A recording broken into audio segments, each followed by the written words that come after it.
Welcome, welcome. You might be coming from LinkedIn. I wanted to expand on a post where I spoke about in 2010 as a Scrum Master, my aim was to try to make teams happy. And in 2020, I'd say my aim is to help teams become more effective. And as with all things, you need a bit of context to help people see where you're coming from, just as much as they're trying to share with you where they're coming from. Thought maybe a quick video could contextualize, my experiences, and then you can tell me about yours. 2010, I think maybe 2011 it was. I read the book The Happiness Advantage. Really cool book, really interesting book. And I'd read a book a bit earlier than that. I think it was called Happier. And I started getting into this whole kind of circle of information where, happiness is the thing. If people are happier, they're generally going to be more creative and more effective at work. And not just at work, but there are benefits for your physicality as well as your emotions. And so why would you not want to, go to work and see people happier? It sounds like a noble goal.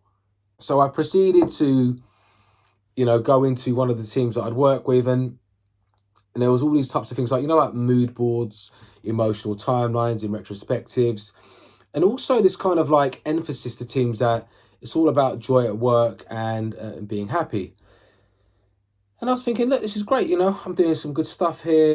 I can't see anybody not like it. Never actually occurred to me that what I could be doing could ever be seen as something that wasn't helpful. That's the first thing. I was completely oblivious to it. Okay, in my head, happier people are going to only be more positive. What I found was over the next 2 years, and it was quite embarrassing for me because I only found out in that 2 year period. But I got some feedback, like we're doing this kind of anonymous feedback with retrospectives, and somebody said something about it feels like cheerleading sometimes. And someone said it felt patronizing to be told that we need to be happy. And at first I was a little bit alarmed at that. But a long story short, as I got to know a team and I got to find out where some of these opinions came from, and I developed some good relationships with people, what I found was some people felt patronized. Like, why are you trying to make me happy? How do you know that I'm not already happy? And I don't turn up to work to have to feel like, Mary Poppins or meet this image of happiness. I was like, okay, I can understand that. There's something about making people happy as well. There's something which feels a little bit aggressive. I don't think we need to make anybody do anything. That's another part of it.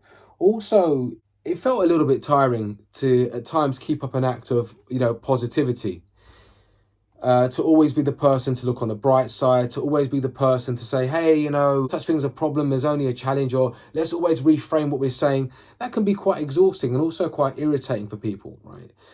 People may just want to say stuff and to be heard without you trying to reframe it with what you see as positivity every 5 seconds. This hyper focus on happiness, yeah, that's the feedback that it started to create with people. And my heart sunk a bit, I felt a bit dejected, but that was more about me. That was more about my ego, and it wasn't really about serving the teams. And so when I was able to work through that and take a look at the bigger picture, what did I really want to do in my role? What is it that I'm actually trying to do here in my role? I'm trying to help teams do things better, to all those good things that Dan Pink speaks about, whether it's the mastery, the purpose, the autonomy.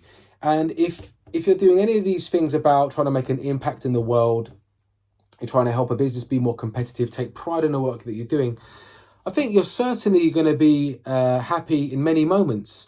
But there are many moments that you won't be as well. When people are in a team and they may be encouraged to take on different ways of working from a peer that learn about test-driven development, or we're trying out, I don't know, a new framework to increase empiricism, and it means that you can't just sit at your desk all day, you have to collaborate. People have to step out of their comfort zone. And so when we make the happiness the goal, it can also create a new problem whereby people will always fall back onto it and be like, well, yeah, it doesn't suit me, it's not making me happy, I don't want to do it. And that created all kinds of disruptions and challenges in teams. And so rather than focusing on happiness, and this discussion gets a lot more nuanced, I think I learned to focus on effectiveness, on effectiveness. Effectiveness for what though? For delivering value. And value comes in many, many ways. Value for, you having peace of mind, working at a sustainable pace, people working normal hours and not running themselves into the ground. Value comes in making an impact with the customer. Value comes from seeing the impact that the customer has experienced with your work, and that feels great. But to make happiness the actual goal, I have found it to be pretty harmful, not only to myself in terms of the pressure to always try and keep up a certain way and to always be the optimist and to not be able to be your authentic self and speak about what's happening for you. That's one thing. It's detrimental to others as well. You're bouncing around, always talking about happiness and, making almost taboo to say that you can't be any other way and that should be the focus. That can wear on people, and people won't want to talk to you about challenges that they're having because it can feel dismissive when you're always the person peddling happiness. So there's two parts to this really. I personally don't make happiness the goal, and I'm aware of being the hyper positive cheerleader coach because it gets toxic, man. People may just want to share and vent, and you don't have to always reframe it, and you don't have to always tell them that they're thinking about things in the wrong way and see the bright side of life. We're humans, we've got emotions, and we have to honor those emotions.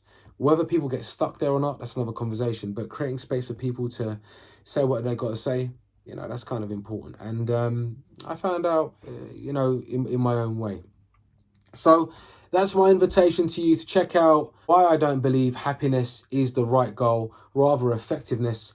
And sure, happiness can be the side effect of all of those things we spoke about, giving people the environment for them to flourish, giving them the voice to be heard, giving them the autonomy, the opportunity to do their work well. Absolutely. Yeah. So happiness is a side effect, and serving teams to become effective. Yeah, I think that's where I have seen more of a benefit. I hope you like and subscribe if you haven't already. Thank you for watching, and peace.